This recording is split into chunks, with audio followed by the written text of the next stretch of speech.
is how to light your Phoenix fire with a soul igniting vision. So let's get real for a second. How many times have you tried to implement a big change in your life and you've either struggled mightily doing it or just completely failed? Now, I've personally tried at least 20 different diet and exercise protocols, and every one was a huge struggle most of the time. And I was never able to successfully maintain the weight loss or fitness levels for the long term. So why was it so hard? Why was it so hard? I also left an emotionally abusive husband 7 different times and went back 6 of those times, actually left, got my own place. Well, it sort of was a progression, but it took me 7 times before I was finally able to go through with the divorce. Why was it so hard to leave a situation that was toxic for me? Why do we often keep sabotaging our success and stopping ourselves from making changes that we know are going to be better for us? And if we do finally make a big change, why do sometimes we keep repeating the same patterns, attracting the same people, reliving the same nightmares? Well, I was finally able to break free from a lifetime of self-destructive behavior and misery by igniting my Phoenix fire. And in this video, I'm going to share my screen. I'm going to introduce you to the two ways that you can actually light the spark of your Phoenix fire. And this is the first part of my 3-part series about the methodology that has helped me completely overhaul my life over the last 4 years. Physically, emotionally, spiritually, I have gone through so many different levels in 4 years that I've become a bit of a professional life overhaul specialist. So, and I'm super passionate about helping women navigating major life changes in their middle ages, become their bravest selves permanently, without all the stress, without all the trauma, without all the yo-yoing involved in the process of change. And in this video, I'm going to explain why creating this vision is so important. And you're also going to find out what the components of the vision must have to be successful. And then I'm going to provide you with 2 different free ways that you can create your own and ignite your own Phoenix fire. So first, I want to start with a question. What would your life look like if you were to become your bravest self? What would your life look like if you became your bravest self?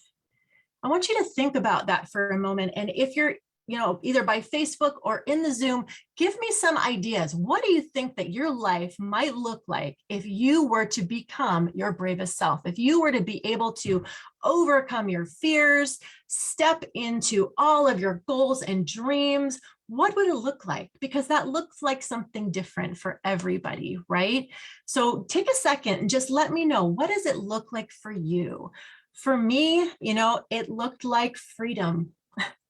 It looked like happiness. It looked like being able to travel the world. It looked like being able to become more authentic, to speak up for myself. So what, I ask, would it look like for you? What opportunities might open up in your health, maybe in your relationships, in your career, if you could finally leave all the bad habits and dysfunctional patterns behind and step into a new identity? Upgrade your identity to one that is fearless and powerful and authentically you. What would that look like? Everything you have in your life has been chosen by you, consciously and unconsciously. Like, take me as an example, and let's look at my health. My health in my marriage, I ended my marriage with 7 stress-related illnesses that I had to heal. And those were all the result of my choices. How much pain I was in, my weight, my shape, my fitness level. I chose that. And even though I had no idea why, and even though I was unhappy with it all of the time and I was in pain constantly, I chose that subconsciously because my beliefs and my relationship with my body created that result. Now consider your career for an instance, what you do, how you feel about it, the way you're treated by your bosses, how much money you make at it. Those are choices that you choose every day you go into work. I've personally held positions in 9 different industries, all different industries, from construction to real estate to education to ministry, everything, all with their own fancy name for what I did. But ironically, I did the same thing at every single job. I may have been paid differently. I may have had different certifications and been called different things, but make no mistake, it was the same damn job. Why was that? Because I believed it was my purpose, or at least it was all that I was good at the time. Now let's consider our bank accounts. Did you ever notice how many pay raises you get and you're still living paycheck to paycheck? I can't even tell you how frustrating that is. How is that possible? No matter how much money I've ever made in my jobs, my lifestyle never changed. I was always living paycheck to paycheck. And that's because my beliefs about money shaped my ability to earn it, to have it, and to hold it. I had to change those beliefs if I ever wanted to make more. All of these factors and so many more are part of your identity. And your identity is a collection of beliefs that you have about the world, about yourself, and about your place in it. Now, what's the difference between a caterpillar and a butterfly? Let's think about that.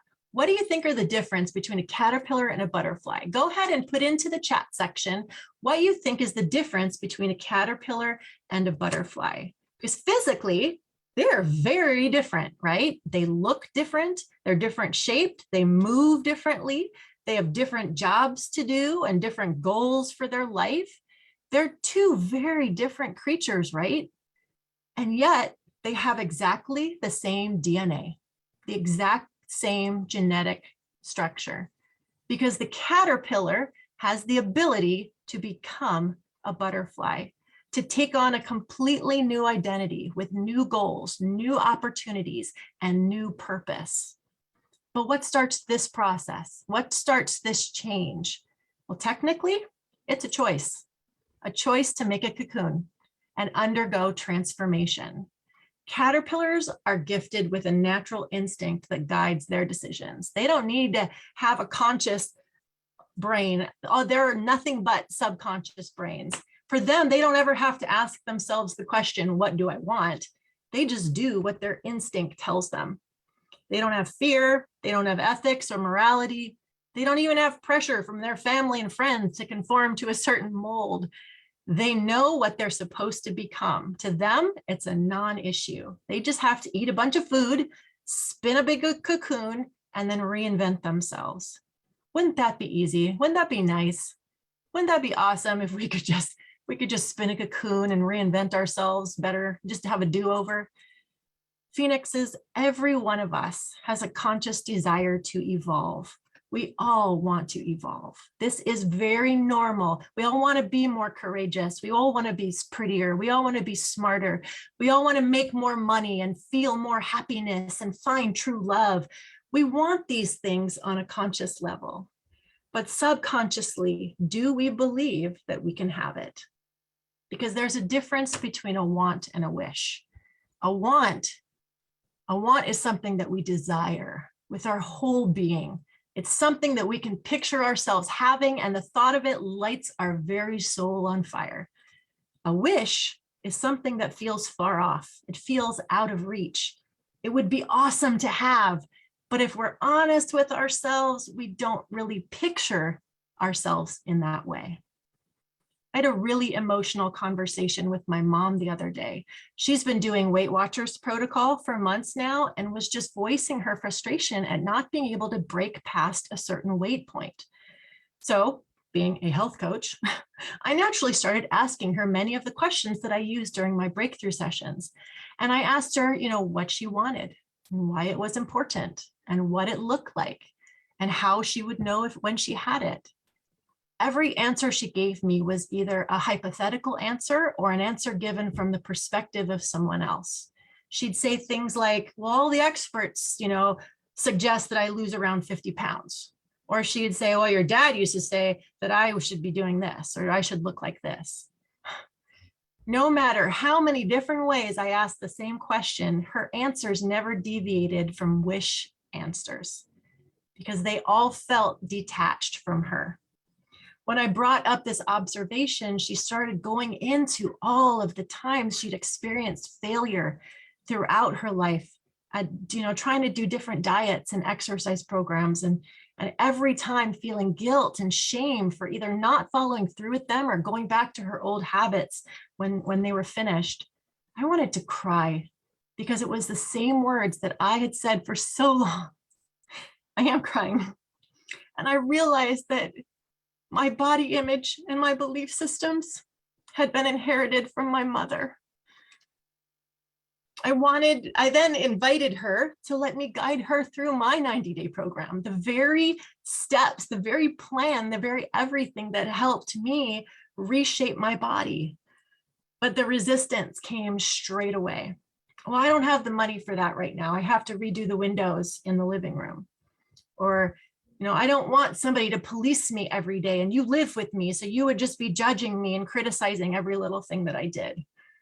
Or she said, well, I don't think it would be appropriate to have you as my coach because you're my daughter and that crosses a professional boundary. Do you see why I say we're choosing our current level of reality? If we can't tangibly feel that goal with every sense that we're given, then we'll never choose it because our brain won't let us. We are only capable of achieving the capacity of our expectations. We can't add more water to a container that's already full. We have to expand the container to add more water. In the same way, we have to expand the container of our expectations in order to become brave enough to pursue our bravest self. So when my mother couldn't see herself in that way, she was never going to be able to be successful at anything she tried because her brain would never let her get past that threshold. Her capacity was at full. When my divorce was final, I was living in a women's shelter and trying to create a game plan for what life was going to look like for me and my kids. My husband and I had gone through our divorce with all on our own. We didn't need lawyers or complicated strategies. It was pretty cut and dry. And we worked together and we created a strategy for custody, 1 week on, 1 week off. But despite this 1 week on, 1 week off system that we'd created and agreed to, there was something in me nagging me to move home to Hawaii. I had been away from Hawaii for 20 years, built up a life in Wyoming. And but yet there was something that was calling me home, something in my heart. My conscious mind kept telling me that was not smart. It would mean abandoning my kids. What would they think of me? What would my family think of me? How would I ever start a new job in a new place all over again? They would never have me. I've been away for 20 years. How could I, possibly depend on my family? That would mean going backwards. I was a grown-up adult. I was, living on my own. Now I would have to go back to probably depending on my family for a while, maybe spending money that I just didn't even have at the time. All of these things were flooding my consciousness, but the urge wouldn't let me go. I would dream of climbing Coco Head, I would dream about waking up to the sound of tropical birds outside my window, about learning how to surf and cruising Waikiki like I used to with my friends. And, back at a time, some of these things were memories from living here and feeling connected to an identity that I'd given up when I got married. But some of those dreams, they were bigger than that. I knew consciously even that the weather was going to be better for me because I suffered from seasonal affective disorder from the SAD, during the winter months in Wyoming. I also knew that having my mom and my siblings around would be better support for me emotionally, and that my mom would have a place that I could live until I got my feet under me.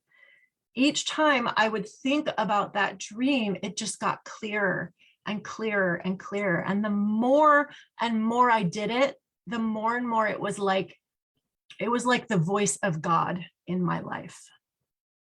I discussed then this change, moving back to Hawaii with my ex-husband, who naturally freaked out, but we were able to eventually come to a custody arrangement that worked for both of us. And I started setting the wheels in motion. I applied to jobs. I reached out to family members and old networks of support to help me. Everywhere I looked, doors started opening up that I didn't even see coming. I was able to successfully move 5,000 miles away to Hawaii, to one of the most expensive places to live, to start a new life in the land that feeds me, around the people that provide the most support and accountability for me. And I even had a new job waiting for me when I landed. I just had to choose to create that vision. And I had to follow the fire that it set in my soul.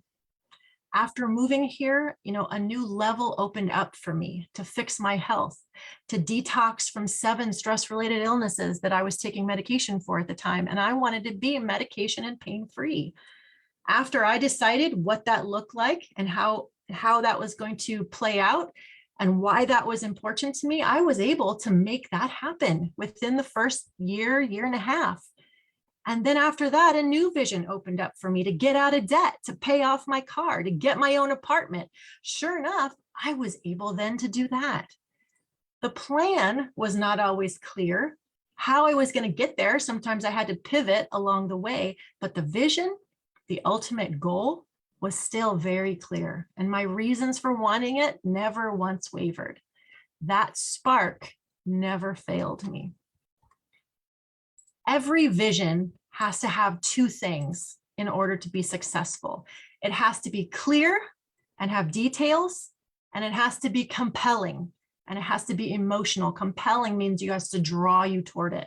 First of all, it has to be clear and detailed. It has to be tactile, which means that you're able to see it clearly. You're able to picture the details of your body, of your environment, of everything. You're able to feel it in a way that makes it feel like it's going on right now. By doing this, we actually create the new container for our belief systems. It's like new wineskins. You can't put old wine in, or new wine in old wineskins. You have to expand the wineskins.